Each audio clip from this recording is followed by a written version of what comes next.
नमस्कार, मी मोहिनी सोनार. आपण पाहताय TV9 मराठी. बुलेटिन मध्ये टॉप 9 बातम्यांचा आढावा घ्यायचा आहे. सुरुवात करूयात काही राजकीय बातम्यांनी.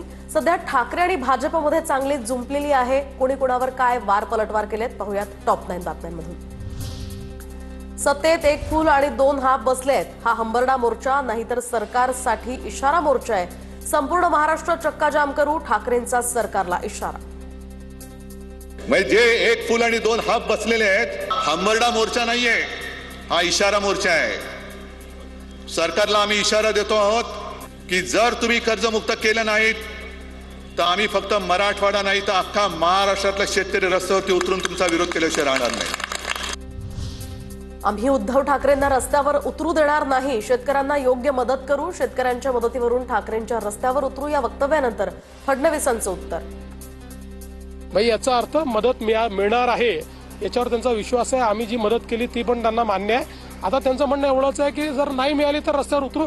आम्ही उद्धवजीला रस्त्यावर उतरू देणार नाही. आम्ही मदत नीट देऊ.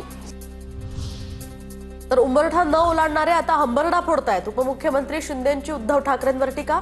तर 50 खोके घेतलेल्यांकडे 50,000 हेक्टरी मागतोय उद्धव ठाकरेंचंही शिंदेंना उत्तर. हंबरडा मोर्चा कसला हंबरडा? जे उंबरठाही न ओलांडणारे आता हंबरडा फोडायला लागलेत. सत्ता गेली तेव्हा हंबरडा फोडला, खुर्ची गेली तेव्हा हंबरडा फोडला. मी मुख्यमंत्री असतो तर शेतकरी कर्जमाफीसाठी योग्य वेळेची वाट बघितली नसती. नरेगातनं जाहीर केलेल्या 3 लाखांपैकी 1 लाखाची मदत दिवाळी आधी द्या, उद्धव ठाकरेंची मागणी.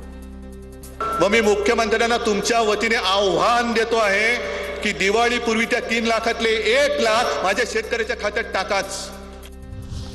मी आरशात बघतो, तुम्ही शेतकऱ्यांकडे बघा, उद्धव ठाकरेंचं फडणवीसांना उत्तर.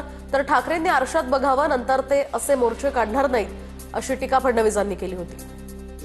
बरं ठीक आहे, मी आरशात बघतो, पण तुम्ही शेतकऱ्याकडे तरी बघा. शेतकऱ्याकडे बघा ना. स्थानिक निवडणुकीमध्ये शक्य तिथे युती करणार, मात्र स्वतंत्र लढलो तरी मित्र पक्षांवर टोकाची टीका करणार नाही, मुख्यमंत्री फडणवीसांकडून स्पष्ट. जिथे शक्य असेल त्या प्रत्येक ठिकाणी युतीचाच प्रयत्न केला पाहिजे.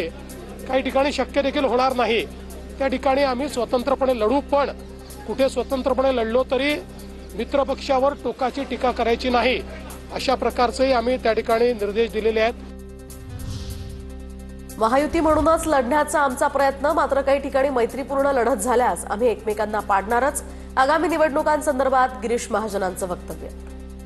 आमचा प्रयत्न आहे की महायुती म्हणून आपल्याला लढायचं आहे सगळ्या निवडणुका. पण समजा कदाचित काही ठिकाणी नाही जमलं, मैत्रीपूर्ण लढत आम्ही करू. आणि मैत्रीपूर्ण लढत करत असताना आम्ही एकमेकांना पाडणारच होतो, आम्ही एकमेकांना जोडण्याचा प्रयत्न करणार. तर अनेक लोक आपल्या पक्षात प्रवेश करण्यासाठी तयार. तुमचा आदेश आम्हाला मान्य, मात्र काही लोक आमचा छळकपट करण्याचा प्रयत्न करतायत. संजय शिरसाट यांचं विधान चर्चेत. संजय शिरसाटांचा मात्र रोख कुणाकडे याची चर्चा सुरू. प्रत्येकाला आपल्याकडे यायचंय, ते म्हणतात की आम्हाला इलेक्शन लढायचंय. साहेब, एक विनंती, आम्ही तुमच्या आदेशाचा एक पाऊलही पुढे जाणार नाही. परंतु काही लोक उगाच डिचवायचा जर प्रयत्न करत असेल तर त्याला समज सुद्धा आपण दिली पाहिजे. महाराष्ट्रावरील प्रत्येक संकटाविरुद्ध आम्ही नेहमी एकत्र येऊ. राज ठाकरेंवरील प्रश्नावर उद्धव ठाकरेंचं वक्तव्य. यायचं असेल आम्ही जरूर येतील, जरूर येतील. महाराष्ट्रातल्या प्रत्येक संकटाच्या विरुद्ध आम्ही दोघे एकत्र येऊ.